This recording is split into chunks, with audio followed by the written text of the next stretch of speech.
I was working at a barbershop in Scottsdale, and I remember waking up one morning realizing that like I had to go get high if I wanted to get to work, and I had to make up a lie as to why I was going to be late to work and all that. And I woke up just sobbing in my bed and thinking like, how did I get to this point again? Like, I was just through this. How did I get here?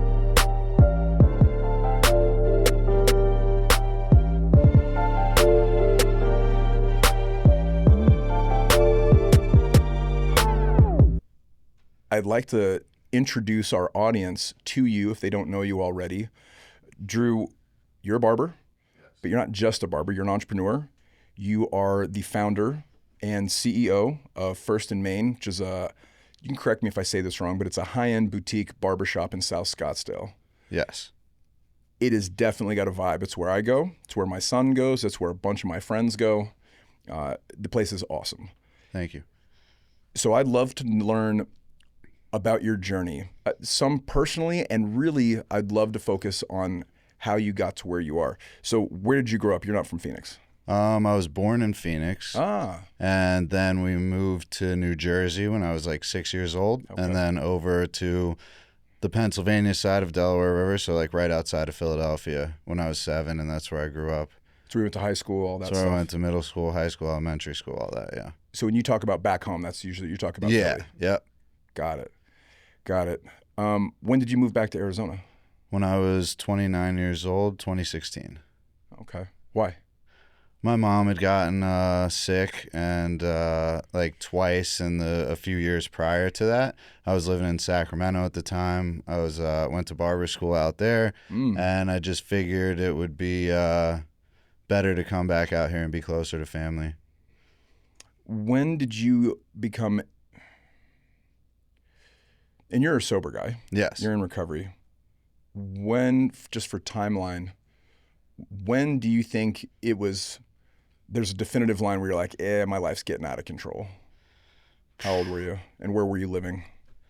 Man. Well, my life would get out of control, and then I would kind of try to reel it back in. So, I mean, I was doing hard drugs when I was like 20 years old. In college, I went to West Virginia University. I got a bachelor's degree there, which I didn't finish till I got sober. But yeah, I would like do hard drugs and then just drink and smoke weed and thought that I was doing well. Yeah. And then it would get really bad, but it got really, really bad probably when I was like 32 years old, to where I wanted to go to treatment. I was also on probation and needed to pass a UA to get off and not go to prison, so that's another reason I decided to go to treatment. But like 34 years old is when I came in and went to Cornerstone. Yeah, prison's a pretty good motivator. Yeah. Loss of freedom. So in your early 30s, you're living here. You're like, my life's out of control. I'm ready to go to treatment, get sober. Can you give me one of the low moments when you realized something needed to change in those final days or months or years? Right. So I had gotten out of treatment in September of 2020, and I drank immediately. Thought that my problem wasn't alcohol. No, I went to Cornerstone 2021. Okay. March 16th of 2021. But I went to what's it called? Sierra Tucson. Before that, no 12-step based anything. I didn't understand the allergy or any of that stuff. So I got out, I drank a little bit, and then, progressively I got to where I thought that I could smoke fentanyl like a gentleman, and that didn't work. And I remember waking up, I was working at a barbershop in Scottsdale, and I remember waking up one morning realizing that like I had to go get high if I wanted to get to work, and I had to make up a lie as to why I was going to be late to work and all that. And I woke up just sobbing in my bed and thinking like, how did I get to this point again? Like, I was just through this. How did I get here? And it was another few months before I went to Cornerstone. And how long had you been a barber with a license? At that point, like 7 years. So you're already good. Yeah, Really good at I was, and I was making decent money while I was using and all that stuff. I wasn't a great employee, but I worked my ass off. I was late all the time, Yeah. going to the bathroom in between haircuts to get loaded. Yeah. If anyone, I mean, I know your personal story, but I want you to share with the audience. What do you think if you could pin it down to one or two things, what was the turning point for you? The turning point to want to get sober? Yeah, I mean, what helped you bridge the gap from wanting to get sober to actually getting sober and being happy about it? Meeting you. Well, I'm not even huge, kidding. It's a huge No, compliment. I'm not even kidding. Like, I think that Billy Gregg introduced me to you, and Love Billy. I can honestly say if I hadn't met you, I don't know if I'd be sitting here right now. Like, honestly. I remember the day we met. Yeah, so do I. Very well. I was You were probably high. 145 pounds, maybe. Yeah, you were high like AC bills in summertime, bro. Oh, yeah. You were high. Well, I couldn't be happier that you have a new life. Me too. And it's been inspirational to watch. So, how long would you say you daydreamed about opening your own barbershop? Since before I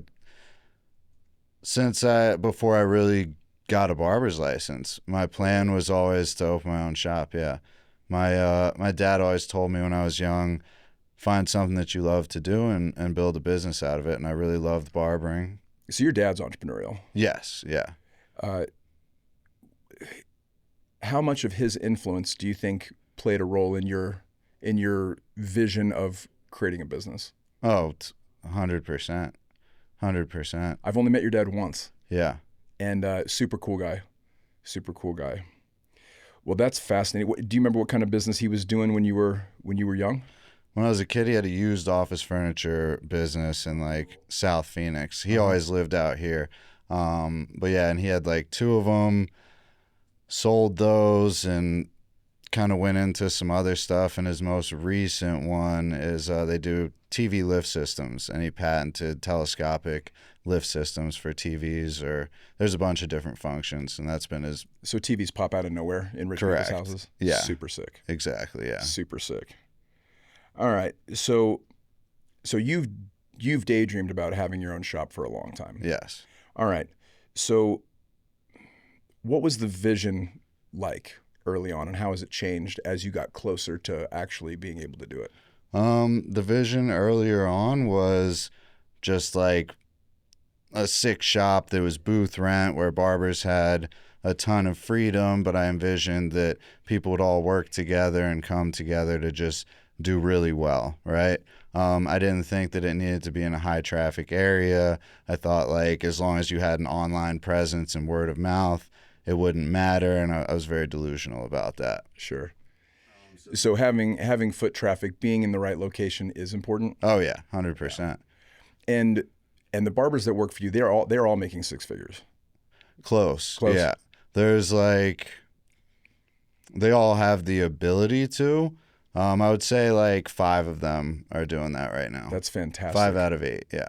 I don't know if people realize that. People that aren't, that don't dig into the space. I don't know that people know that. I didn't know that until a couple years ago. Yeah. That's rad. It's rad that you're not only that you've been able to build a business that supports you and your growing family, but also that allows the people that work for you to build a career for themselves in something that they love. Right. That's amazing. Now, you're not just running a barbershop. You've really created a brand. You want to tell me what First and Main is all about? It's great haircuts, great customer service. It's kind of like a salon vibe with barbershop talk and atmosphere and culture. But it's very high end. It's relaxing. You come in and you just feel a difference. You feel the energy in there. And it's the customer service is just through the roof. A lot of barbershops don't really have that. We welcome you when you come in. We know your name. We know your story. And I think that's very important. It's huge. I mean, it's definitely a vibe when you go in there. It's fantastic. I've been to a lot of barbers, and I actually had a really good barber before I switched to you guys. And she's amazing. She's an excellent barber. But she worked, I mean, she rented a space that was just really far, and it was just really, really hard for me to get to her. As you probably know, like I'm sporadic as it is, so it's hard for me to even make time to come in. I should come in more often. I was thinking about that today. I was like, dude, I haven't even seen Dru for a cut. Still looks good though. Well, it's your handiwork. But yeah, coming in there, I hadn't really been in a regular barbershop except for some like one-offs, and I've never had good experiences in one-off barbershops. So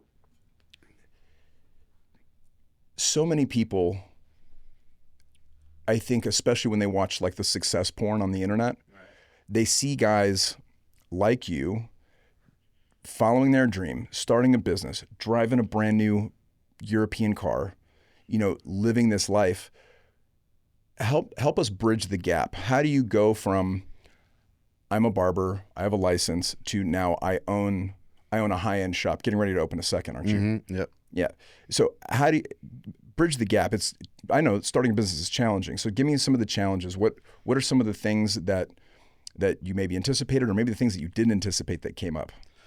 Well, you have to really roll the dice because you don't know. You're like sure that it's going to work, but you're not positive it's going to work, That's a good way to say it. Yeah. So it's like you have to roll the dice and be ready for that anxiety to creep in a little bit, to take losses in the beginning, to maybe not be as financially comfortable in the beginning as you were even a few months ago when you were just making money for yourself. That's part of it. And that's just, it's kind of looking at what's right in front of you and just taking care of that and letting it build up, similar to the steps, honestly. And things that I didn't anticipate was like some people's work ethic. Mm-hmm. Like barbering, you have artistic types, Mm-hmm. and you have Very creative, yeah. Yeah, very creative types, and those people don't always want to work that much, especially if they can make good money working just a little bit. Totally. I had one guy that was super talented. He'd make $1,500 in 3 days in the week, and then didn't want to work the rest of the week.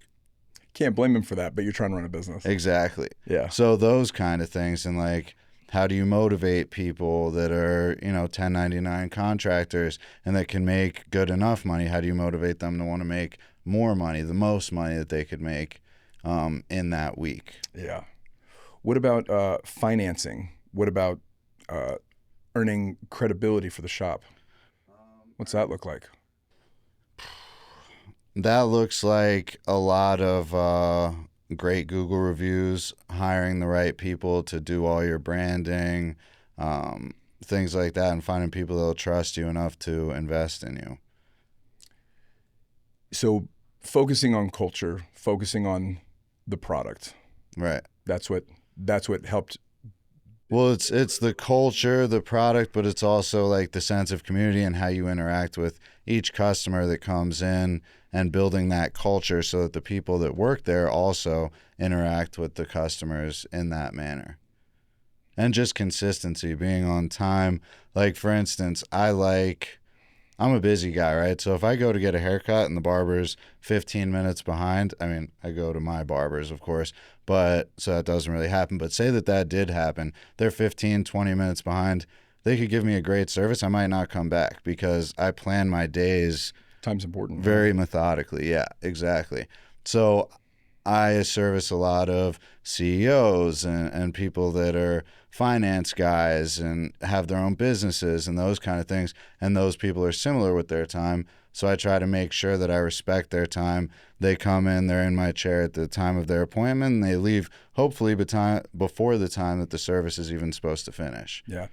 You've always been Johnny on the spot. You've even squeezed me in times that you were slated to do other stuff, and I always appreciate that. And I also try to not move appointments around. I had a guy ask me the other day, he's a wealthy guy. He just sold like 200 liquor stores in Canada and moved down here. So he's doing good. He's doing very well. So he asked me, I think he's opening a luxury car dealer up in North Scottsdale, but he asked me if I could move some of my appointments around for him. And because he had a 2 p.m. and he wanted to come in earlier in the morning. And I was just like, respectfully, like, I don't do that for anybody. I don't move my clients' appointments around. And he respected that and went to another barber. So I think it's kind of maintaining that integrity, because some barbers will put off their regulars for professional athletes. And I've had clients come to me that left a guy because he would continuously do that. Hey, I have John Rahm coming in. Can I move your appointment till tomorrow? And it's like, you know what I mean? Who cares who it is, really? Yeah. Everyone's just as important, and I think people realize that. Yeah. Well, and we all want to be valued, and our time's important, and you might make a little bit more on a tip, but the cut's the same. right? It's the same Right. price. You mentioned that recovery principles from recovery have helped you in business. Can you dig into that a little bit? Yeah, I mean, so in AA, we have to, going through the steps, we look at each step, one step at a time, focus on that, don't future trip. And that comes into play in business, like 100%. I look at what's right in front of me. And I don't focus too far on, what's to come, because that can always change. Like today, I'm going to look at a new space, then I'm literally just going to try to find the right space, negotiate the right deal. And if that happens, it happens. If it doesn't, it doesn't. And then we're on to the next one. But I'm not going to worry about it. It's also God's plan, right? So if it doesn't come to fruition, then it wasn't meant to be. And that's a big part that AA has taught me as well. That's rad. How do you maintain, what would be some tips for maintaining sobriety and recovery while managing the stress of running a business? And you guys are just getting started. I mean, you guys have been, how long have you been open? A year, 2 years? It'll be 2 years on June 1st. Yeah, so you're just about 2 years in business. You're open, you're expanding. You're about to double your size. How do you manage sobriety while managing a hectic work environment? Well, I make sure that I go to my Tuesday night men's stag meeting every week. I make sure that I have at least one guy in the big book every week. I sponsor at least one guy, one new guy. I answer actor scenario calls, and I don't put anything before that. I make sure that I go to the Knights retreat twice a year, and just stay in gratitude. And I make sure I pray a couple times a day at least, if not 3. Do you intentionally hire people in recovery, or is that not a thing? So I have one guy that is in recovery. I don't, like, God's blessed me. I don't have active drug users. I don't ask that. I think I have a couple guys that smoke weed. I make sure that they don't do it at the shop. I've had 2 guys that were in recovery that have worked for me. One did not work out, one did. And the other guy had just relapsed, unfortunately. So it's not the 12-step barbershop. No, it's not the 12-step barbershop. It's not the energy I get when I go in there. I just thought I'd ask for for the audience. How would you say your perspective on success, masculinity, leadership has changed over the years? Because it's a masculine environment. It's like you mentioned, it's like a salon, but for dudes. Yeah. I mean, there's old school hip hop, even some new school hip hop on. It's Ryan Tyner did a great job as the architect designing everything. I mean, it feels like a dude's barbershop, and at the same time, it's very luxury oriented. Right. So yeah, how would you say your view on masculinity and leadership has changed over the years? That's a good question. I mean, my view on masculinity was very abrasive, maybe you could say. When I was younger, I went more towards like the hardcore, gangster kind of stuff. And now I see it as more like family oriented. I see it more as leading by example and being teachable by those around you, and also being able to teach and kind of guide the people around you in a positive way. Yeah, I couldn't agree more. I saw a clip recently. It talks about wolf packs and the alpha, and the alpha doesn't lead from the front. The alpha leads from the back. The alpha eats last. Right. There's a book called CEOs Eat Last or Leaders Eat Last. Same I like notion. that. Yeah, I do too. It's very much in line with what you were just saying. I love that. All right, so you're not done growing First and Main. What's next in First and Main's future? Well, the next thing will be opening the North Scottsdale location. And I think that that's going to really make the one in Old Town look like small potatoes, which sounds crazy because the one in Old Town is great. But just looking at the potential location, it's either the one that we're looking at today, or I would love to get into the Optima, and I've kind of been talking about the brand that. new Optima. Yes, the brand up on new the 101. Yeah, yeah, exactly. They have some spaces open. It's going to be sick. Yeah, so that will probably be the flagship, and then we'll do a third one. Justin, my manager, Justin, he wants to open one in Gilbert. Sick. Gilbert's a great community. Oh, yeah. And that could either be mine, or he could be owner of that, and I would be part owner of that. I want the barbers that work at First and Main to be able to open their own. I would take a small piece to kind of help guide them with the setup and the oversight of everything. Yeah, you've got playbooks on how to do it successfully. Yes. That's got a lot of value. Well, and that's a great channel for upward mobility for them. Because starting a business is hard and it is scary, and you do face a lot of challenges. And how many people probably would pursue something like that if they had someone in their corner with a vested interest. That's really beautiful that you do that. What are some of the systems and routines that you've been building to keep the business running while you're working on the business? Man, systems and routines. I don't have any set stuff, honestly. Like, kind of just because I'm cutting hair like 50 hours a week in there. Oof. Right? So in my spare time, I mean, I hired an assistant receptionist that can help me do the stuff that I need to have done while I'm cutting hair. But I have, a social media manager. I run SEO stuff. So you've got a team. You've got an administrative team. Oh, yeah. Yeah, for sure. But I just, I dream about this stuff. Literally, I dreamt about some business stuff last night with the shop and things that I could do to grow it. And, we do our mastermind meeting, and that's tremendously helpful. And I can bounce ideas off of other business owners that I know. But yeah, that's about it. All right. Give me a mistake that you've made while growing the brand, and what did it teach you? Keeping someone on the team for longer than I should have. Gosh, don't we all do that? Yeah. Yeah. I've been guilty of that multiple times. Yeah, I think that I lost one of my best guys at that time because of that, because it created a slightly toxic work environment for some of the other barbers. So that was a huge mistake, and what I've learned from that is just that I will cut ties as soon as I see something going in that direction. They say hire slow and fire fast, and gosh, that's about as easy to follow as eliminating sugar from your diet. Right, yeah. I mean, yeah, we all know that that's what you're supposed to do, but Yeah. gosh, it is hard to do. Yeah. Yeah, I've struggled with that over the years as well. If you don't mind, I'd like to get into faith a little bit. Yeah. How has faith played a role in your recovery and or your business journey? It's played the largest role in both of those things. In business, I mean, I just pray and ask God to do his will through the shop.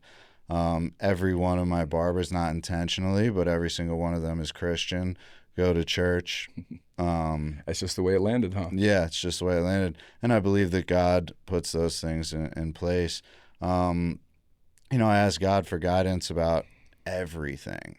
Like everything, especially in business. I'll ask him to show me the direction that I should go if I'm having an issue with a barber, if I'm having an issue with how to allocate funds, things like that. And then I'll try to meditate on it. I need to get better about meditating. But oftentimes he shows me the direction that I need to go. And I couldn't do sobriety without having faith in God. And you're getting married soon. Is that okay to announce on here? Yeah. Congratulations to you and Nadine. Thank you. I couldn't be happier for you. And she's a Christian gal. Yes. I'm so happy that you found a Christian woman to marry. Me too. Of all the things that, you're a stable, grounded, and driven guy.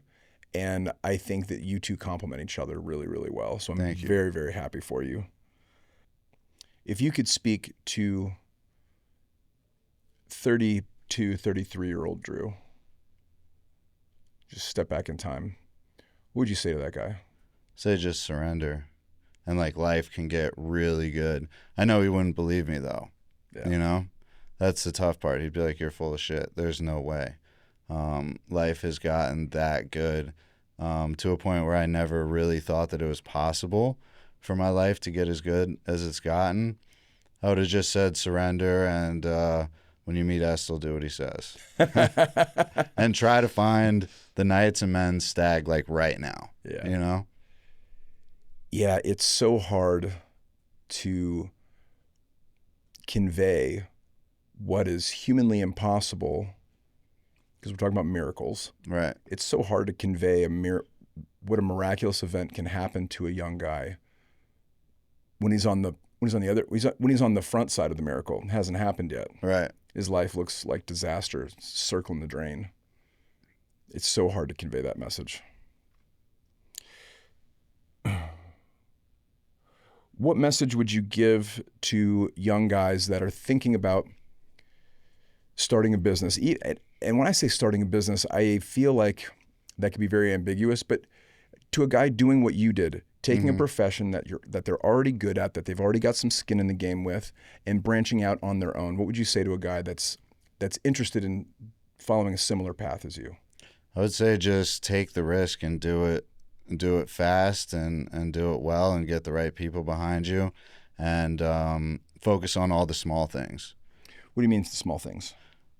Like we were talking about earlier, like being on time, great customer service, the stuff that you don't really need skill for and doesn't cost any money.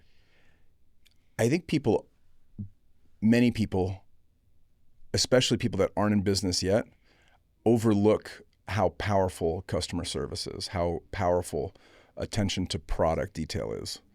Those are the things that move the needle. I know people get scared about, myself included in the early years, get scared about competition. Well, there's so many competitors. Well, it just means it's a good space. Right. If you can step in to a crowded space and do a slightly better job, take care of your customers better than your competition is, which is easy to do. Very easy.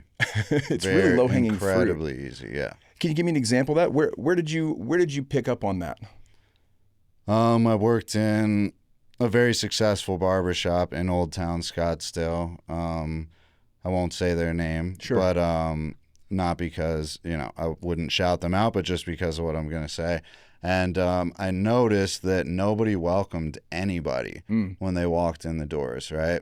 And when I worked there, would always welcome people. And when they left, I'd be like, "You're looking sharp, have a great rest of your day." Nobody else would do that. And I noticed that people really appreciated that. And people in my chair were like, "Hey, I noticed that you do that. And like, that's really nice of you." Because most of the time when I came in here, people don't even look up and see that you came in.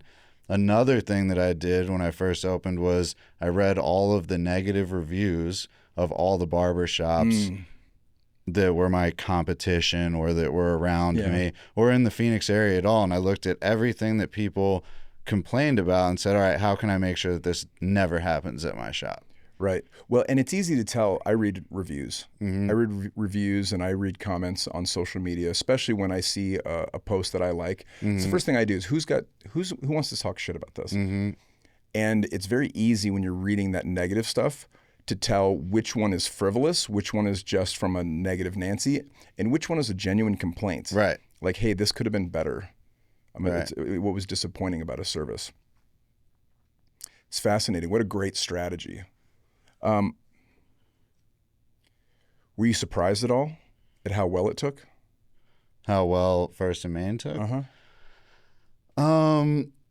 Yes and no, because we have like 326 reviews with a 5-star rating. I think we have like 2 1-stars and 2 3-stars. Yeah.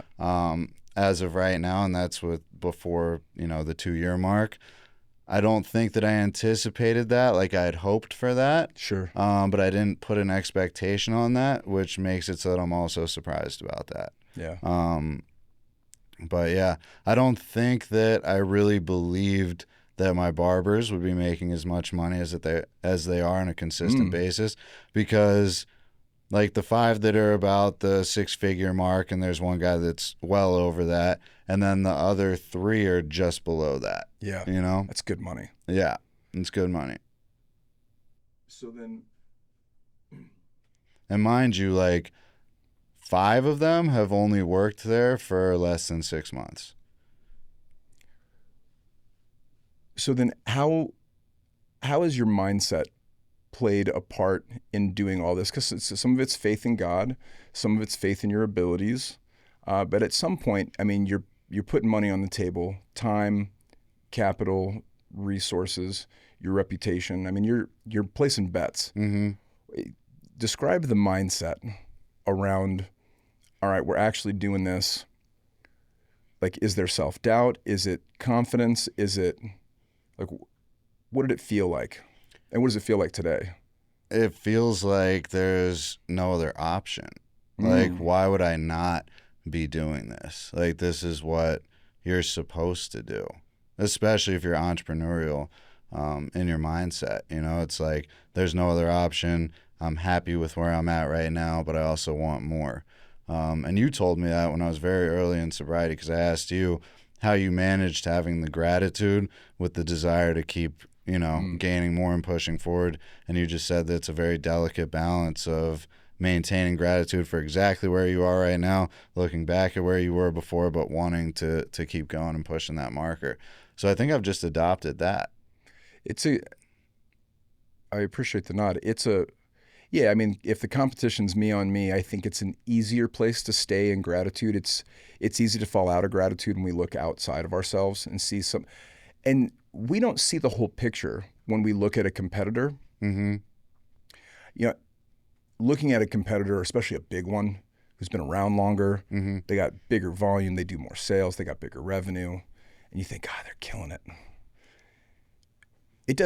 It's easy to not see what as a business owner, you know is going on under the hood. Mm-hmm. There's stress, there's management issues, there's all kinds of corners that you can't see around. Right. Issues present themselves, problems appear, and when I'm comparing myself to this false, or my business or my team, to this false highlight reel representation of a competitor, it's easy to get out of gratitude and be like, oh, well, we would, if we had such and such, you know, we would be doing the same, or, you know what I mean? And then I'm just lying to myself. Right. Whereas when I am looking at myself, where we've come from, our track record, our team, the iteration, the progress that we've made, it's a lot easier to be like, you know what, we are doing a lot better than we were last year, or gosh, 5 years ago, we're a different organization. Oh, yeah, completely. But it's like the monetary thing is a good marker to look at, but it's like who does the process better also. Like there's barbershops that do way higher numbers that have been around way longer than I have, but my team does it better. Mm-hmm. And I feel the same with Cornerstone. Thank you. Right? I feel that way too. Because I went to a couple high-end treatment centers that I didn't get sober at, and when I got to Cornerstone, yes, it was God and it was the right timing and all those things, but I can honestly say, like, the program that you guys have is way better than anywhere else that I've ever been or seen or anything like that. Well, I appreciate that, and to give it right back to you. I mean, we did what you've described with Cornerstone, what you've done with First and Main, and that is we put the product first, we put the people first. Right.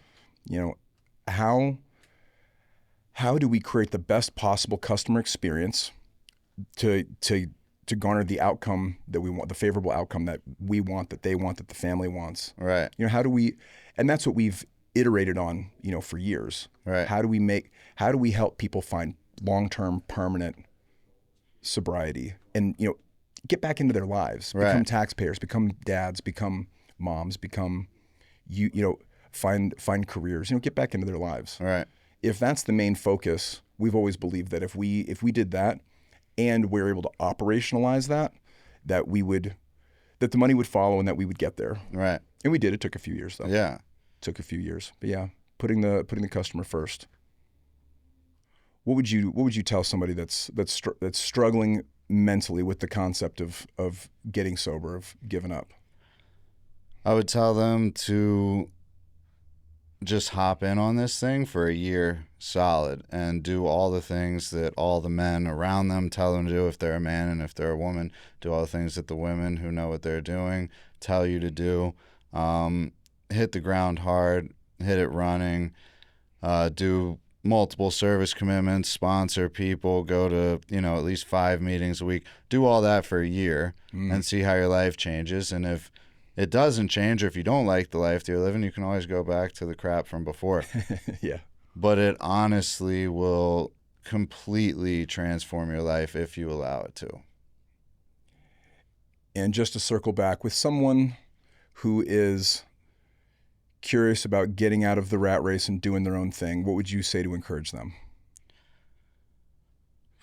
Well, it's tough because being a business owner, I don't think everyone is geared for, right?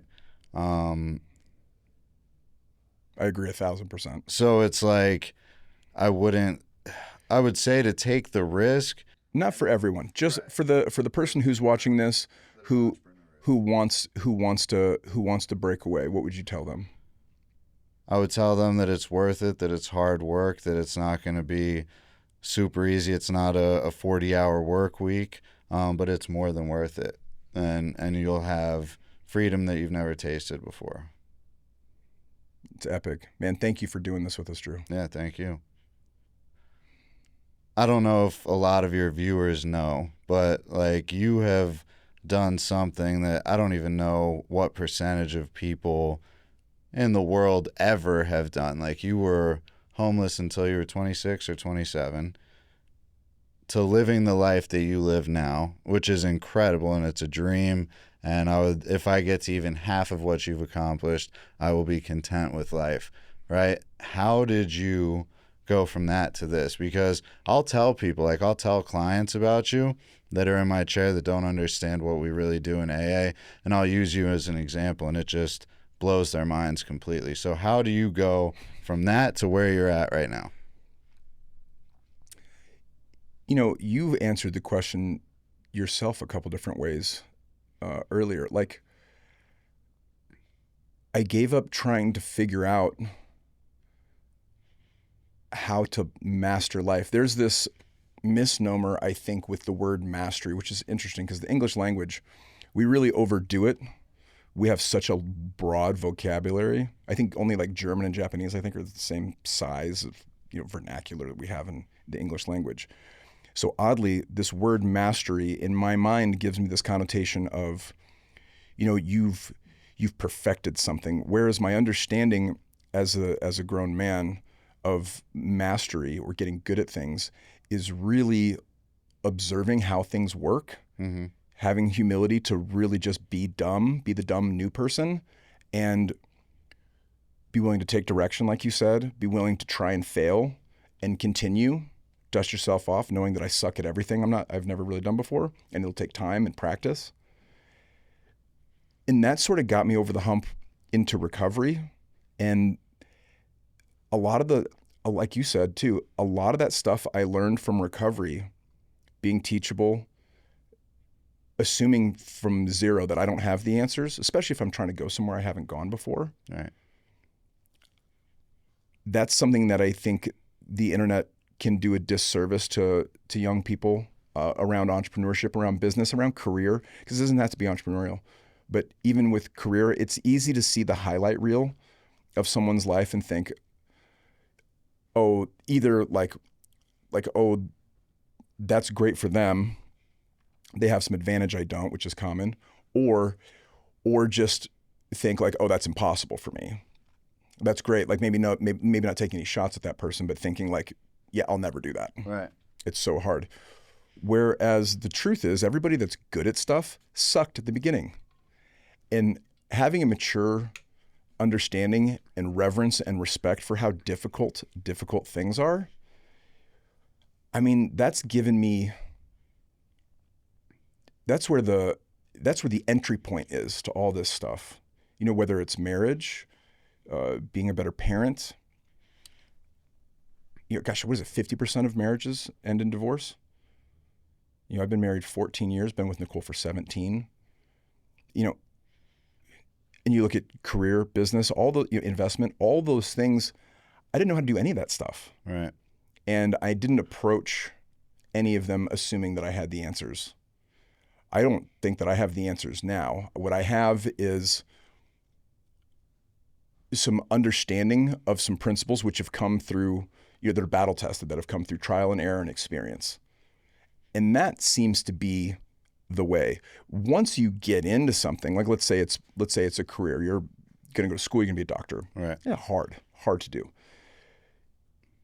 You know, getting in, having the mindset of like, all right, I know nothing about being a doctor. I just know that I want to do this and I want to help people. If that humility of like, I don't understand how this works, but I want to learn, gets you into med school, gets you into, you know, graduate school, gets you into residency, and you become a doctor. that builds its own momentum as you start stacking up years of focus, and not just focused repetition, but like iteration, trying over and over and over and over again. And you start putting years to that. That's where you start getting real horsepower. And that's why I think it's easy to discredit or to not really appreciate when you see someone who is very successful at any one thing. And it doesn't matter if it's athletics, marriage, recovery, entrepreneurship, in their career. There's a lot of trial, error, iteration, and above all, focus and commitment over long periods of time. And that I don't think people recognize. So isn't the first thing most people see. Like, your eyes have to change a little bit. And I think that comes from doing it yourself. That's what's happened to me. My eyes changed. I can remember having my first office job at 27, 28 years old, and seeing a kid younger than me, maybe 24, 25, driving to work in a BMW. I was still riding the bus. Right. And instantly I was jealous. And not like a healthy jealousy, like, oh, I'm going to get that too. It was like the unhealthy, like, who's this kid? Like, is dad buying that? Like, I've got like I can't just assume responsibility that he's working harder and winning better at life than I am. Whereas as I've gotten older, I've definitely taken a more mature approach to difficult things and giving them the reverence that they deserve. Hard shit is hard to do, and it takes humility and a lot of practice and a lot of failure.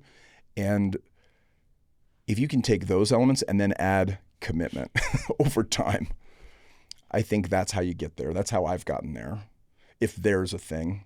I mean, like you mentioned, I don't think I've arrived. I don't think that I'm done by any stretch. But if I'm just comparing me to me, I'm a lot farther than I was 5 years ago. By 10 years ago, I was an entrepreneur, and I was pushing and I was trying, but I was failing a lot. Right. I was still learning a lot of the hard lessons the hard way. Whereas today is I'm able to deploy a lot more leverage between teams, software, capital. There's a lot of things I can do today that will move the needle so much more significantly with so much less effort. And that's due to focusing and losing for a long time, to the point where I've gotten better at things, better at observing, adapting.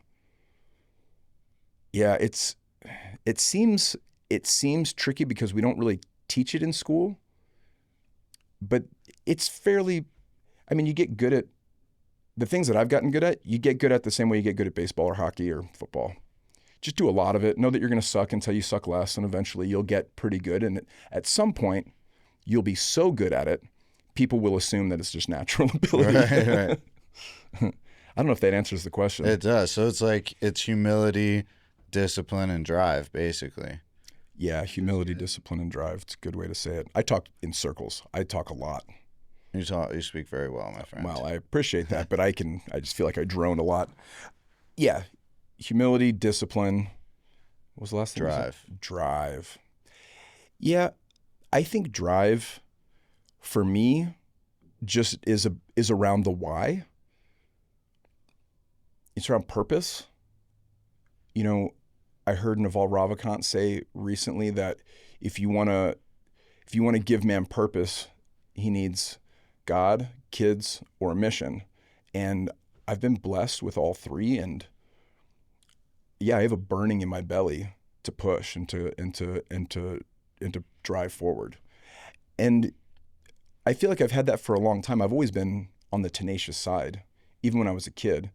I used to direct at skateboarding when I was a kid, and then as a teenager in my 20s, it was directed at drugs and self-destruction. So, but I don't think it's necessarily just an inherent, characteristic or trait. I think it can be nurtured. I think it's a skill, that it's a muscle that can be worked. I think it's a muscle that can be developed. I've seen pretty lost guys become these, driven men with, brimming with confidence in a short time, in a year or two. Mm-hmm. Go from being lazy saps to being like killers, like really out going after it. Do you think that people who are alcoholics, like by nature, when they turn it around and they get sober, that they are killers like that part of the time? Like for some guys, do you think that that's just the mindset of the alcoholic, that where the energy is directed into something positive, or do you think that AA kind of brings that about for some people? It's an interesting question. I think both are true. I think both can be true. If a guy has no purpose and is given purpose, it's amazing what he can do. Mm-hmm. And that comes from God, children, a mission of some kind. And 12-step recovery gives, is a side door to the front of having God and a mission. Yeah. It doesn't promise children, obviously, and there are people that don't want to have children, but gosh, I mean, that's added a huge element for me. It's not just me out there risking. I'm risking their food. I'm risking their future. I'm risking their roof over their heads when I take risks. And so, yeah, each step has more reverence. And at the same time, when the why is big like that, it also gives the planning more reverence. The what. I give the what more reverence because the why is so big. It's not just, we're going to do some shit and hope it works out. It's like, no, what exactly are we going to do? And is that the most high value thing that we can do? Is that the best thing we can offer the community or the customer, the market? Is this the best possible use of our time? And that is hard to figure out because there's an infinite world of possibilities that you can focus on. Guys newly in sobriety struggle with that. They get sober, a month or two, and they freak out. I want to make money. I want to get laid. I want to get married. I want to have kids. I want to find Jesus. I want to do all this stuff. Yeah. I want to get a career. And it's like, dude, calm down. You just need to be a good soldier for God and 12-step right now. God will make room for the rest of that stuff. But at some point, it needs to be addressed. What do you want to do when you grow up? Whether you're 25 or whether you're 45. You walk into the rooms of recovery or into church or wherever you go and you find relief from the obsession to self-destruction with drugs and alcohol. At some point, the question needs to be answered. What do you want to do? What is the highest and best calling for you as a young man? My pastor likes to say, there in many men's lives there's a point where you ask God, what do you want me to do? What do you want me to do? And there's a point eventually when you do God's will enough where God answers back and says, what do you want to do, son? What do you want to do? Because once you start nailing down the basics, helping others, being of service to people, carrying the message of God's light and love to others, being a good dude. Once you build up that muscle memory, there's more freedom. You want to go start a business? You want to get in better shape? You want to settle down and get married? You want to raise a family? Do you want to travel? Do you want to throw yourself headlong into creating music? Like, what do you want to do? And being able to figure out of the million things that you could focus your energy on, what are the 4 things that I'm interested in pursuing? Assuming that I'm going to apply iteration, failure, commitment over time so that I can actually get good at them. Those are questions that I think a lot of guys don't ask themselves. They instead look at the big world of possibilities. They're overstimulated. They get overwhelmed, and they end up just fucking playing video games, looking at porn. Right. You know what I mean? Like, I'll deal with growing up tomorrow, and I'm not here to even throw stones at people that are choosing that, but it's like when you're 20-something, it's easy to think, well, I'm going to live for a long time, and I'm going to grow up tomorrow. Mm-hmm. Well, I got to tell you, I don't know that changes at all if 10 years go by. You might be 35 thinking, well, I'll figure it out tomorrow. But I mean, that lie becomes harder to sell to yourself the older you get. Because the truth is, whether you're 25, 45, 65, there's only so many days. I mean, I saw a clip the other day. It said that, in a human lifespan, there's only you're only getting 80 to 90 summers. Yeah. From birth. That's crazy to think From about. birth. Yeah. Yeah, how many you already burned? I've burned 47 summers already. Yeah. 38. Yeah. How many more seasons, if I'm a young guy that's trying to figure out what I'm going to do, I would challenge a guy to ask himself, how many more seasons am I going to throw away without being intentional? And it's not that those seasons will be completely without value. Yeah. I would say I've learned things in the years that I was lost and I was on drugs and I was on the streets and burning relationships, but not a ton. You know what I mean? Yeah, I can't look at those years and be like, oh, I learned this and I did this. Like, I can't show you pictures of cool places I went, or, you know, tell you about great relationships I had. You know, I learned some tough lessons. Probably. Like I don't know shit, and I probably need to listen to grown men who have done the things I want to do. Yeah. If I want to get better at grown man stuff. That's hilarious. But yeah, once you cross that path, I feel like, and kind of get your direction and your mission in line and your purpose, it's just a different feeling, man. And the time is just so much more valuable, and the lessons are more valuable, and what you get to do with your time just expands into infinite possibilities almost. It does. And simultaneously, while you start to see how much is possible, it all of a sudden you start to look at time like ammunition, which is where time management, or, you know, if you want to use that term, but like how you start to budget your time becomes so critical. You mentioned it, you know, you cut CEO's hair. Like, yeah, I mean, you start working with executives in any capacity, and you start to realize how seriously they take their schedule. And it's not about being married to a calendar necessarily, or being like locked into some, you know, schedule that's unyielding or whatever. It's not about that. My schedule's very good at this stage of my career. And that's true, while also being true is I'm really careful with how I spend my time. I'm not into wasting time at all. I'm approaching 50 rapidly. I have young children. I have a career that's really going well. I've got a great marriage. And we have things that we want to accomplish in those domains, between our careers, between our marriage, things we want to introduce our children to, you know, goals with our fitness. There's so many things that Nicole and I are up to and have plans for. And yeah, I can't just throw away a couple of years, you know, figuring out, like, it's so, especially when you're working and you're raising kids, life can get chaotic, and it's easy for 6 months or 12 months to just float right by. I've been astonished at how fast this year has gone by. Yeah. I mean, we're almost midway through the year. Gosh, this year's flown by. And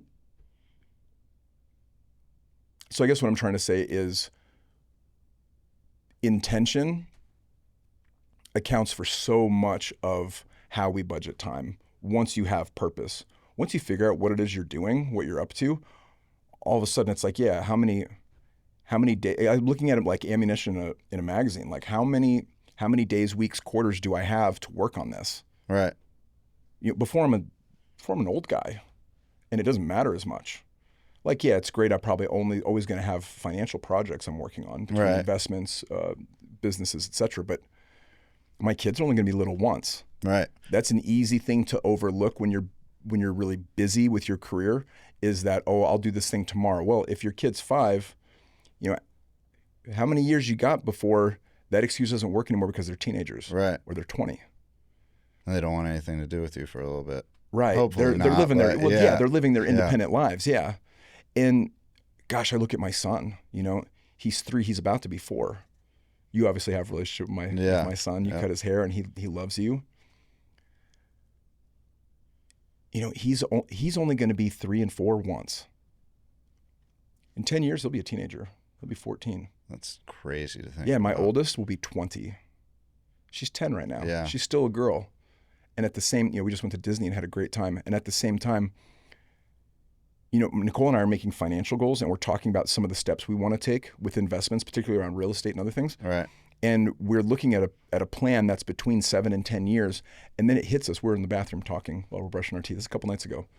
And I say, gosh, you know, and by the time what we're talking about comes to fruition, Everly's going to be 20. And Nicole stopped with tears in her eyes. And she's like, oh my God, she's going to be 20? Isla's going to be 17. Weston will be 14. He'll be getting ready to drive. Like, what? It's easy, I think, once you're around, you know, 25 to 30, you sort of don't look a lot different as you age. Your hair starts to fall out or get white. But other than that, like, I'm not in any worse or better shape than I was when I was in my 20s, right? Right. I otherwise, like if I shaved my beard off, I was bald in my 20s. If I shaved my beard off, I look a little more wrinkled, but not a Very ton. similar, yeah. Yeah, I don't look a whole lot different than I did Yeah. 10 or 15 or 20 years ago, but my kids look different in 6 months than they did. You know, I look at this time period with them and I think, wow, if I could freeze this for a while, I could freeze the zone we're in right now for a year between work and family, and yet I can't. And that brings me back to, how am I spending my time? Am I maximizing, or let's at least say optimizing my time with my kids? I do not want the narrative from my children. And every person that has children, every person that's a parent, at some point you understand that some point in your life or in their lives, how about that, they will be sitting around in a bar or in a nightclub or on some rooftop lounge in some foreign country when they're in their 20s, in their early 30s. They will be somewhere with their friends way after they're out of your house, and someone will ask them about their childhood. And what are they going to say? What are they going to say about you? What kind of a dad were you? You know, will they say, we grew up in a nice neighborhood, I had a BMW when I was 16, but I never saw my dad. Yeah. I don't really know him. I've heard people say that to me about their dads. Oh, there's a ton of those out there, yeah. My parents were alcoholics. Didn't know them very well. And I didn't get to know them until I was an adult. And there wasn't, you know, being an adopted kid, most adopted kids want to find their parents. If you're adopted, there's not much to find. I'm telling you, as an adopted kid who's gone out and found his parents, there wasn't much to find. I don't hate them. I did when I was a kid, but, you know, what are my kids going to say? And I can't control that narrative, but I can influence it by the seeds that I plant today, by the time that I spend today, by the time, I mean, really listening to them when they want to talk to me. And that's hard to do when I'm busy. It's hard to do when people are blowing me up and I've got places to go. Danny and I are hopping on a flight to Vegas day after tomorrow. It'll be a 12, 15-hour day for us.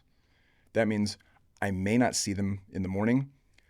I might see them I think we touched down back in Phoenix at 8 p.m. Like, I'm going to have to race home and try and see them before they fall asleep. And I might miss it. I may not see my children awake on Wednesday. And that's a place I'm willing to do that. This is an important thing we're going to do. But I mean, how many days can I do that? How many days am I willing to do that and sacrifice the time with them? It's an important question. I'm not saying I have the right answer. For what it's worth, I think you do a very, very good job at that, though, compared to like a lot of the parents that I know and in my experience in childhood. And I think that being a successful entrepreneur, if you manage your time properly, kind of allows for that. And that's my goal for when I have kids, is to be able to kind of do what you're doing. I appreciate that, and I agree. There's a two-parter. If you're running a startup or even buying into a cash flowing existing business, it should be assumed that you're going to spend anywhere from 1 to 5 or 6 years not seeing your kids a ton, not being home, not doing a lot of your normal personal development stuff as much. There just won't be as much time if you want the business to grow. So there's a dichotomy there. It's like, in order to have the time freedom, you have to build something that gives you time freedom. It's the chicken and the egg. You know, gosh, when we started Cornerstone, and we were already entrepreneurial, you know, Cornerstone wasn't our first business, not our only business currently, but when we started it, our oldest, she was 2.5, and Isla, our second born, was just born. She was 2 weeks old when we got the keys to our first office, our first location. And I'm glad we did it. And our girls were at the office, at the clinic every day. All of our first year's worth of new clients all knew my kids very well because they were there every day. We couldn't afford, nor did we want to put them in daycare.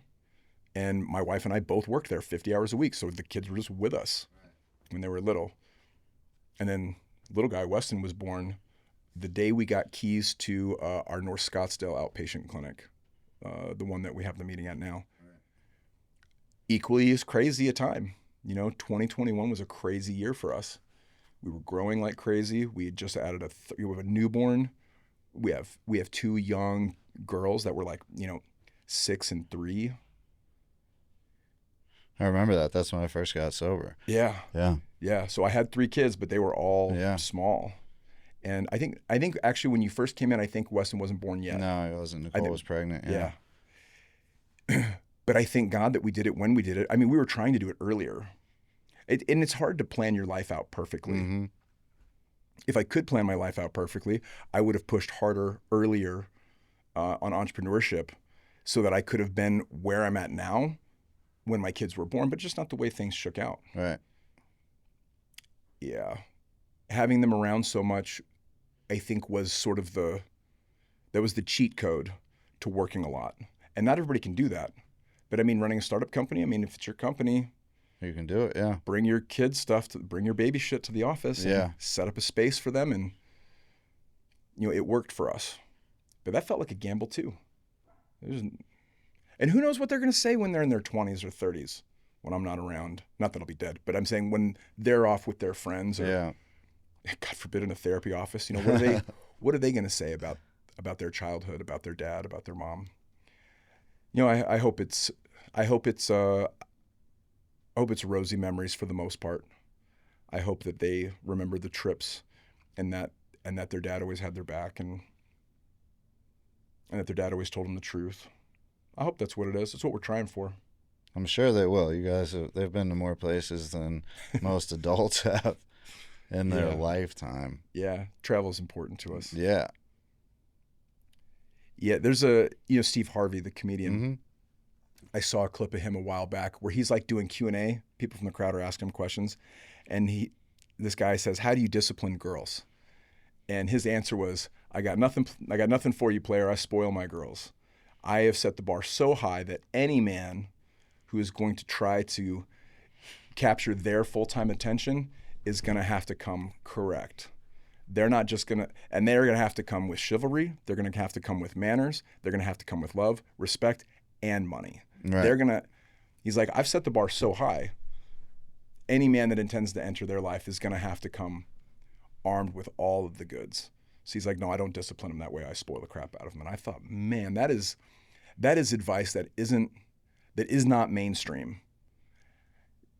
And I look for that stuff. I look for the non-mainstream advice because I don't want to do mainstream shit. Right. If anybody wants to, if you want to excel as a parent, there are some great parenting books, which I would assume many people don't even take the time to read.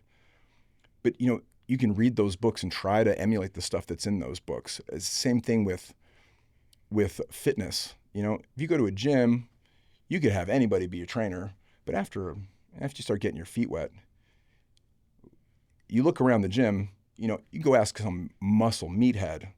I'm asking that guy. Yeah. Hey, what do you think of this shoulder routine? Because he's going to have real input. Right. And that's what parenting has been like too. In the beginning, we're so scared and what are we going to do? And we lost a baby. So our oldest, there was so much emotion and pressure around it. Once we started getting used to being parents, not checking if she was breathing when she was asleep, we did that. After a couple of years, you start getting more used to it. And then having a second kid toughens you up a little bit too. That's what happened. My parents lost their first also. It's heartbreaking. Yeah, 2 years before me. So I've seen how that kind of plays out. And you're an oldie child? No, I have a younger brother. How old is he? He's 33, 5 years younger than me. He lives in Philly? No, he's out here. He is? I've never met him. No, Cole, yeah. Yeah, he moved here when I went to college. He said it was too quiet and he moved out here and lived with my dad. And then my mom and stepdad moved out here shortly thereafter. So the whole family's out here? Yeah. Well, that's pretty great. Yeah. And I'd love to meet your brother. Yeah, he's a cool kid. Rock climbing, outdoorsy kind of a dude. Rock climbing is bananas. Yeah. You ever done it? Not like he does it. Mm-hmm. But it's yeah, a whole thing. I've done it in gyms and stuff, but he does like the free climbing and yeah, he's pretty gnarly. I was pretty into it as a teenager. I haven't done it in a long, long time.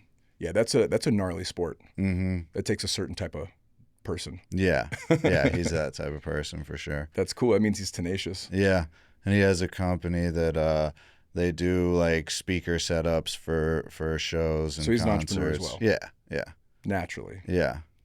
That's fantastic. It's a wild ride, huh? It is. Being present for it is, I would say at least a half, if not 2/3 of the battle. You get lost in drugs and alcohol. And and not that that's the only way to waste your life. You can waste your life tons of ways, but that's an obvious one that a lot of people fall prey to. Yeah, you start showing up for life and there's a lot going on. There's a lot you can be a part of. There's a lot you can do. Yeah. Yeah, there's a lot of years that I remember certain parts, but whole gaps just seem gone. Same. There's a lot of years of doing nothing. Yeah. Where nothing, nothing worth remembering. Yeah. Laying on the couch detoxing, waiting for the plug to hit you up. Oh gosh. I remember I was homeless and I had a pair of clippers and I was shaving my head, I remember I had to hunt down an electrical socket. Needed to shave my head. And I was sitting under there's this building, actually not far from here at all. But there was this building, it was after hours, everybody was gone. It was like in a parking garage. I remember sitting in this parking garage by myself, shaving my head. And I must have been, 23, 24 or something. And I remember thinking like, dude, this does not work. Yeah. And I couldn't tell you what I did all that year other than, smoke meth, drink vodka and gin. Yeah. Try to eat. It's crazy. And then, you look at any given week or month of your life now and how busy are you? And it's not that you're busy in some negative way. Like, how busy are you with the stuff that you really want to do? Right. Yeah, I've had people be like, man, don't you ever like take a break, slow down? Like you work a lot, you do all this other stuff. And I'm like, man, there's decades that I didn't really do shit, Like I did the baseline of like being a person. Of being a living creature. Yeah. Even when I was working, I didn't do much outside of that except get high. Yeah. Which I pretty much always worked. But I would like leave early and make excuses to come in late, things like that. But I worked to a degree, yeah. Yeah. Gosh, yeah. I'll share this with you. This is a few years ago, maybe like 6, 7 years ago. Somebody asked me, "How you doing?" They just said, "How you doing?" And I just had this, glazed over look in my eyes. I was like, "Man, I'm so busy." And they were genuinely asking. They're like, "What are you busy with?" And I was like, "Oh my gosh, we just had another baby. I've got this company I'm running. I'm trying to make it to the gym, a few days a week, and I'm trying to make it to a couple meetings." They looked at me and they said, "That sounds awesome." Yeah. You're busy with awesome stuff. And it kind of put me on my heels. I'd been so caught up in the busyness. And I said, "You know what? You're right. This is the life that God has blessed me with. This is the life that God and I have designed." And since that point forward, it's not that I haven't gotten moments of being overwhelmed in the years since, but so much less.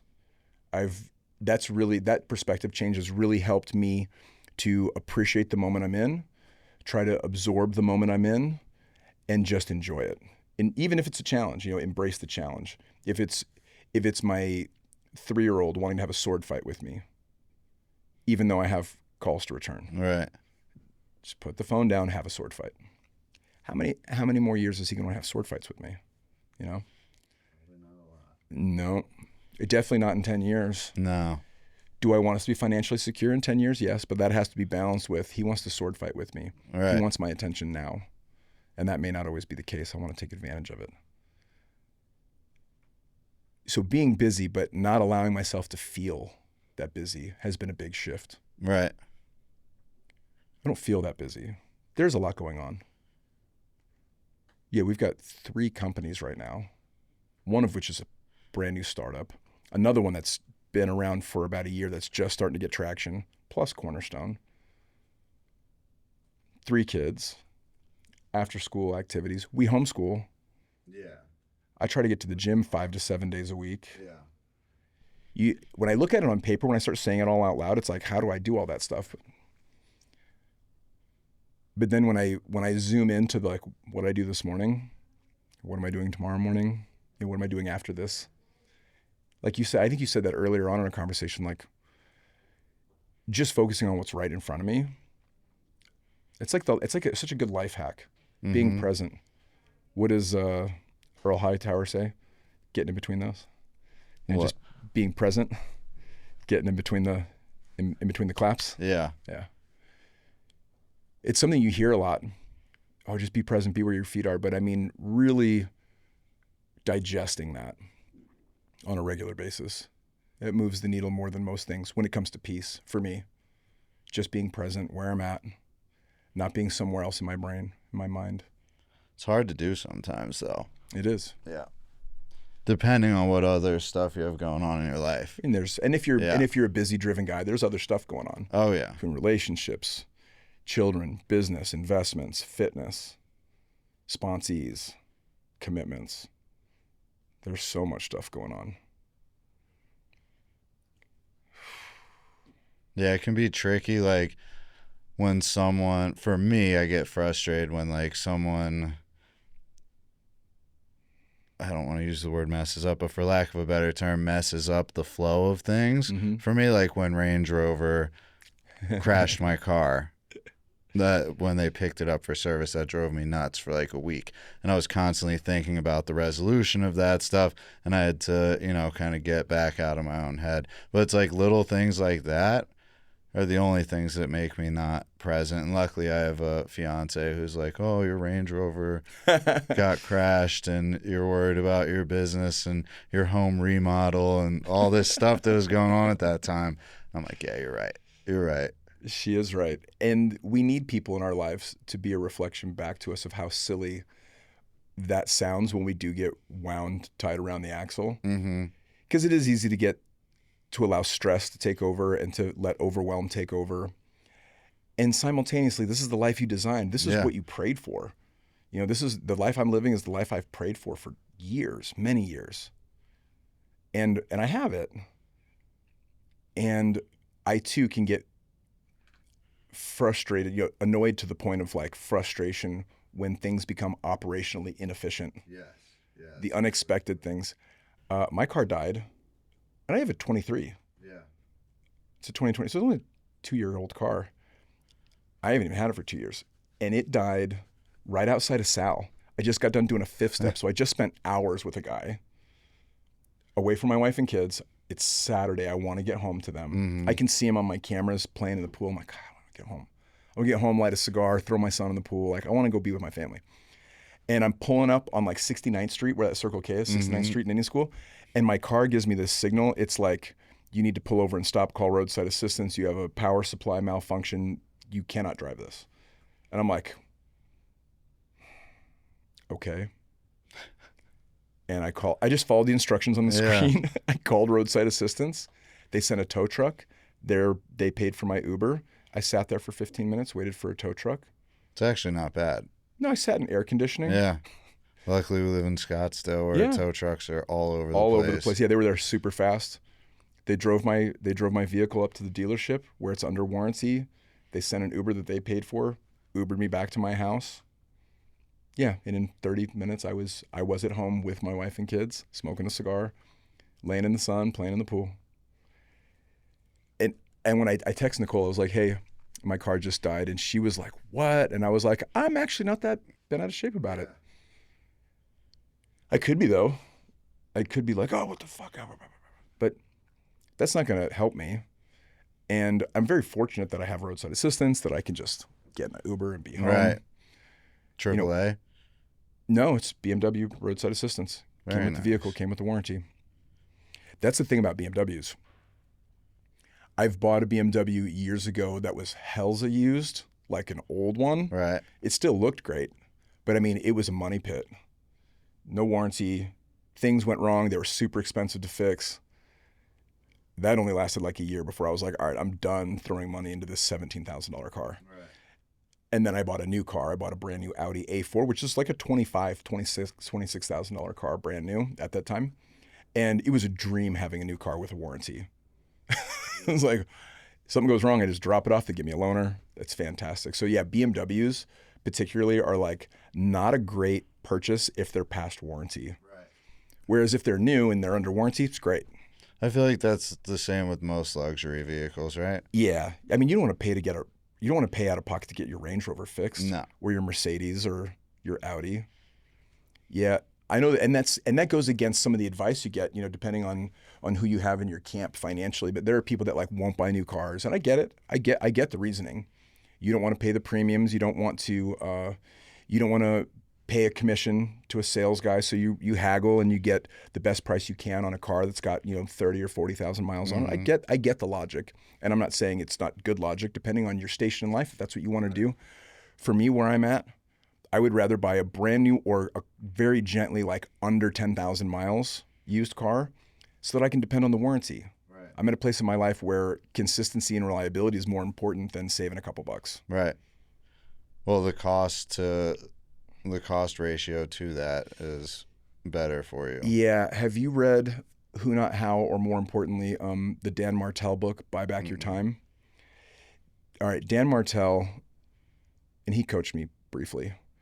He has a book called Buy Back Your Time, and within it, one of his nuggets, one of his principles is the buyback principle.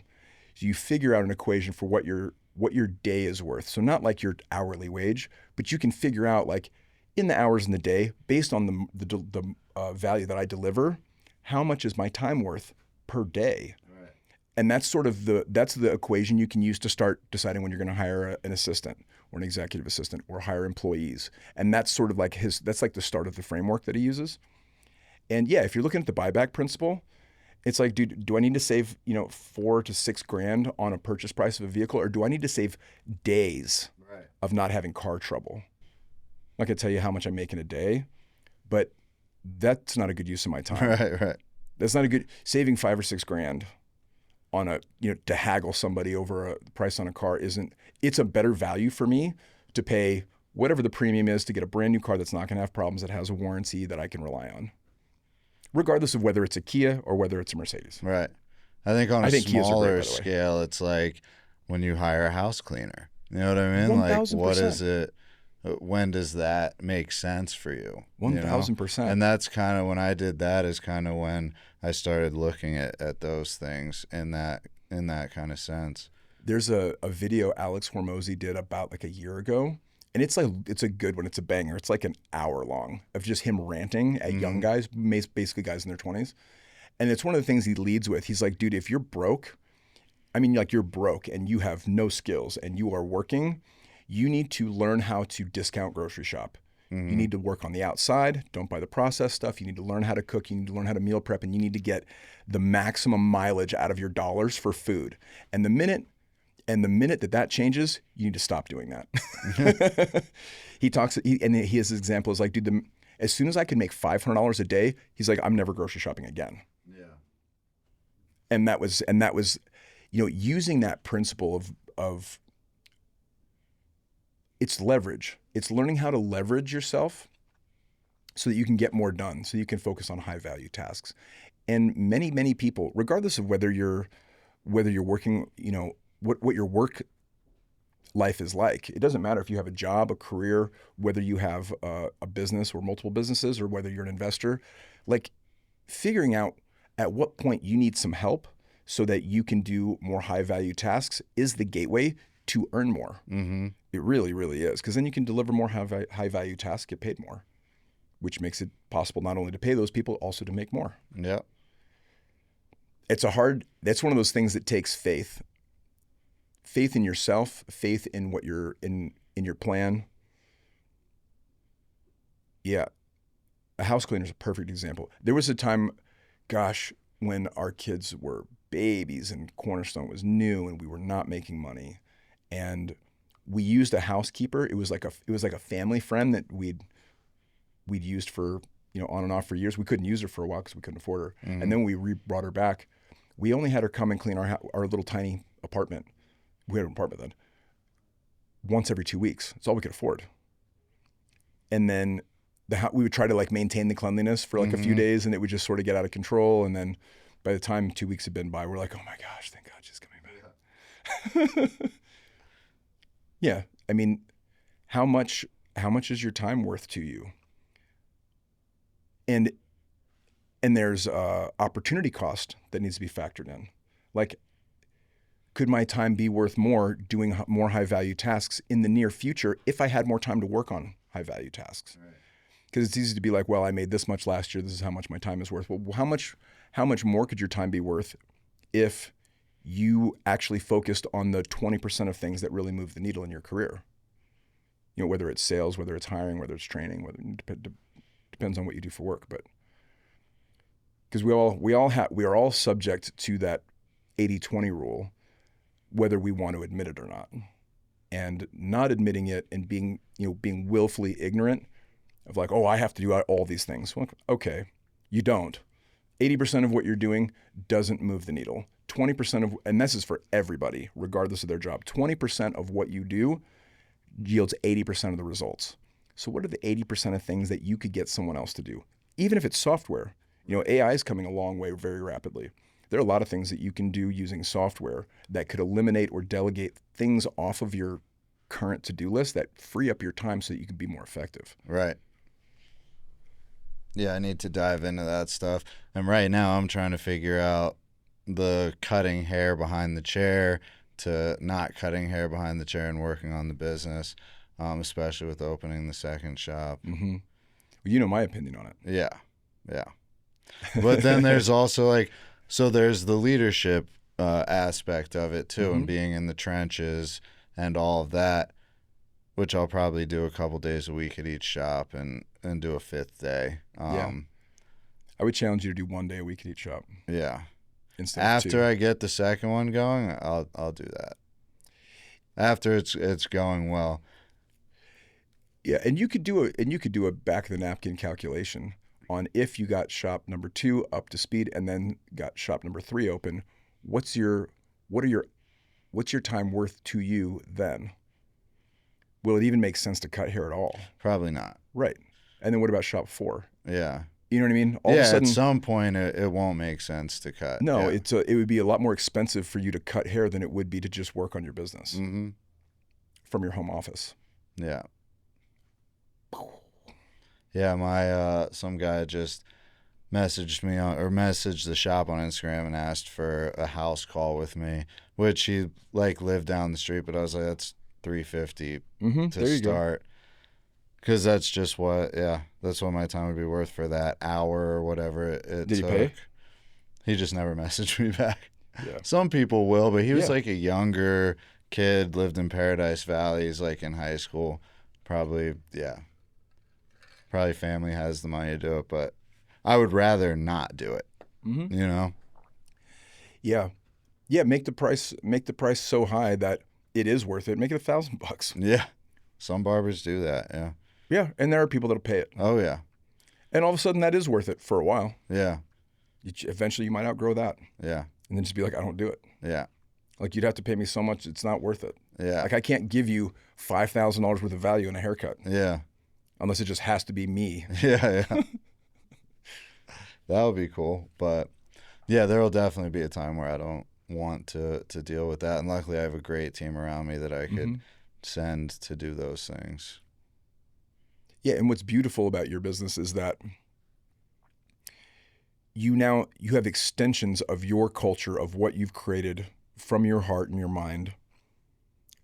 It's not just you. How many chairs is it? 8. It's 8. It's you times 8 in there. There's a lot of horsepower. There's a lot of juice and mileage coming out of 8 chairs in a shop that you designed, that has your energy, that has your fingerprints all over it, where you're getting 8 times as much done. I mean, essentially. Yeah. It's amazing. The next one will be 10 or 12. Yeah. Which will be even better. And that's what leverage looks like. Yep. That's what leverage looks like. I can't wait to see where you're at in 2 years from now. Thank you. You're going to be a millionaire soon. I remember when you said that when I first got sober, you were like, we're at a night's retreat, and you're like, I can't wait to see where you're at in 5 years. And I was just like, this guy thinks he's going to really know me in 5 years, I hadn't stayed in touch with anyone except childhood friends for that long on a consistent basis at that time. You're 3 3/4 now, right? You're creeping up on 4? No, I'm 4. You're creeping up on 5? When's your... Yeah, 5 will be March 16th. Oh, you just got 4. Yeah, I just got 4, I've got the timeline wrong. Yeah. So by that time, I'll be married, Hope, God willing, second shop open. Yeah. That's amazing. And we'll be at my wedding in Thailand. I can't wait. Like a month before, which is just mind blowing. I can't wait. And I hate flying.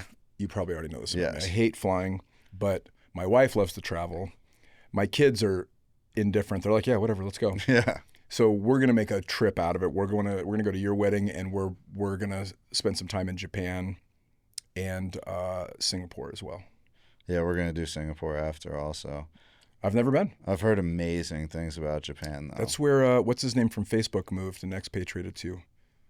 Eduardo Savron. Okay. Did you see the movie I don't think about so. Facebook? About him, Oh, yeah, him and yeah, Zuck, yeah, how they split. yeah. He sued him for $1 gazillion and got it. I don't know what And how then they went settled to out. Japan. He moved to Singapore. Oh, to Singapore. When you Singapore could looks still get a nuts. second passport and then he renounced. He renounced citizenship so we wouldn't have to pay any of the income tax on it. You can't do that anymore. In fact, I just read the IRS has a new code. There's a new law that doesn't, and even though it's not named after him, inside the IRS they call it the Savron rule. So they created the law because of what he did.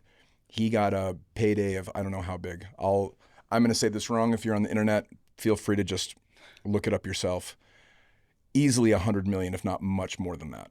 Yeah. And he didn't want to pay taxes on it. He had enough interest in being an expatriate, and he renounced his citizenship, like I want to say days or weeks before the check was cut. So he moved there, kind of got his passport, got things set up, and then right when they were going to cut the check, he renounced his U.S. citizenship, got paid, and the IRS scrambled. They wanted to get that long-term capital gains, which would have been, I think 20% is long-term capital gains. Yeah. It's a lot of money.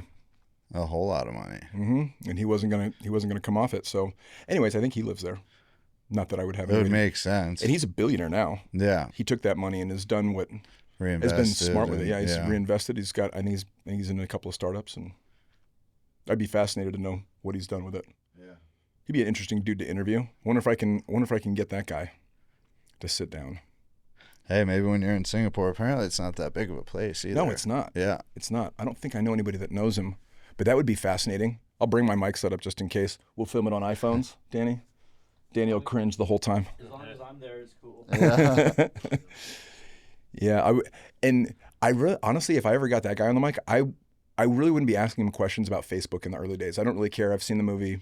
I'm sure some of it's, exaggerated or whatever. Yeah. I would be interested to know, all right, you're not a U.S. citizen anymore. You have a check for however many hundreds of millions of dollars. What do you do? It would be easy just to spend all that money. Oh, yeah. So what did you do? How did you turn, a few $100 million into a couple billion?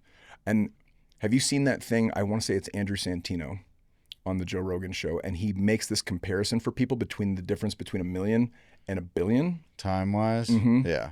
Yeah, you've seen that? Yeah. That is bonkers. It's, insane to think about. Yeah, now think about it in dollars. That's what that guy Savron's done. Yeah. It's no small feat. Did he have advantages? Did he come from a wealthy family? Sure. That's like saying oh, I could get huge and compete on stage if I had steroids. It's could you though? Yeah. Yeah, that is the advantage that those guys have, but it's you're ignoring the huge body of work and discipline and time and commitment it takes to do that, to dieting and oh gosh.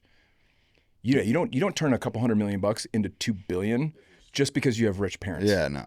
Or because you're Nadine and I nonsense. were having that conversation the other day where I was just like, it doesn't, you find the people that will invest in you, right? But a lot of people do that and fail or have the capital and 100%. fail. It doesn't negate the success or the hard work that you do at all. No, investment it's leverage. It's not some kind of secret advantage No, that not other at people all. don't have access to. Right.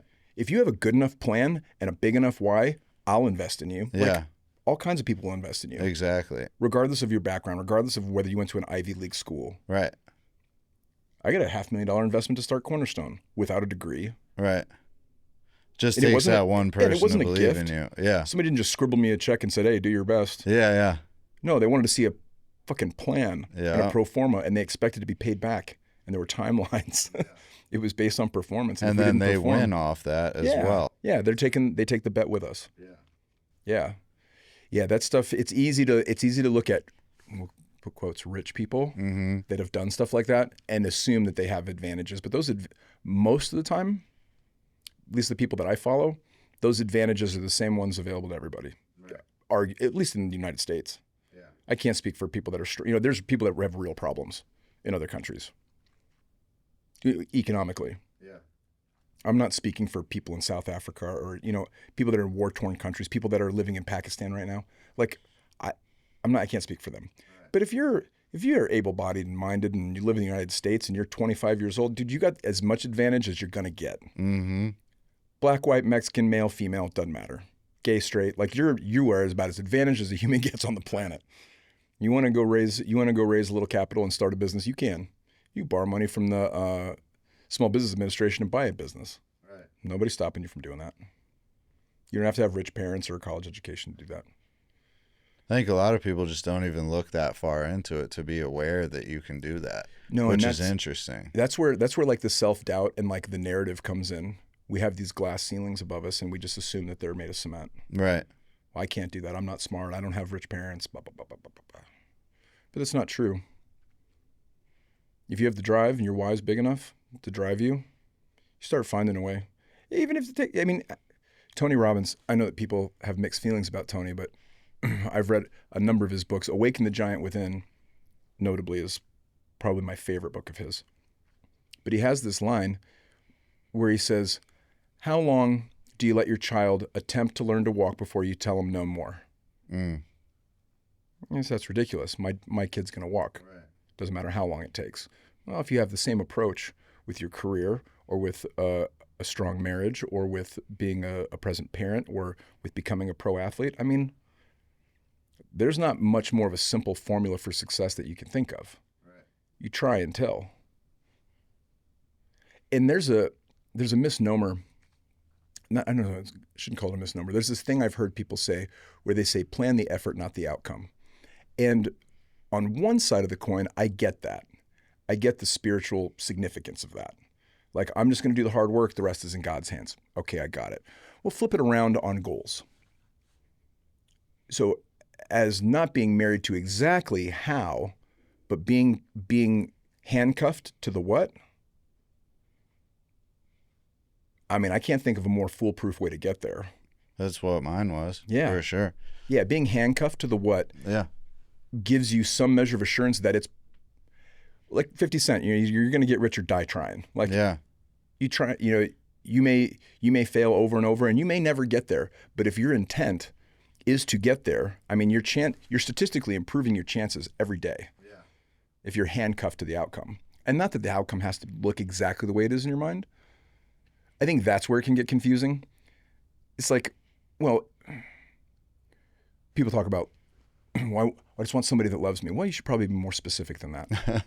You know what I mean? Because you pray for that, you work towards that, you'll probably get that. And it might not be what you want. It might be somebody with different religious values or different political values or different financial and economic values. They might be reliving their traumatic childhood on your kids. You never know. You might want to be more specific with what you want, but it doesn't mean that the outcome has to be exactly what you want. It can be as long as you're looking at the mountaintop and you're directionally correct. Like, I want to go to that mountaintop. Like, if you haven't been there, then it's safe to assume you don't know what the view looks like from up top. Right. You just know that it's different from this. And if you put your intention and all of your drive towards that, your chances of getting there are really, really improved.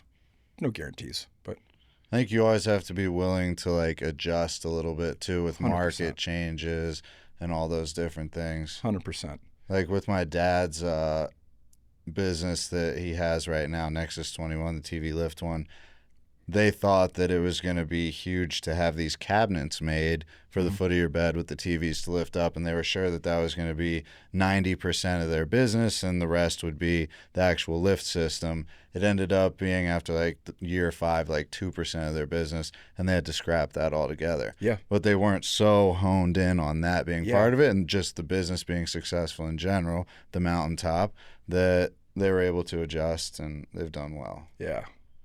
Yeah, and it's like that with marriage. It's like that with raising kids.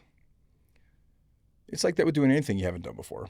And basically, that's everything that you want to do. You know, if you're a young guy and you're pursuing a grown man's life, I mean, we haven't done any of this stuff before. The stuff that I have experience with, I could tell you how many years of experience, and most of that was getting my teeth kicked in, Right. making mistakes and trying to do better.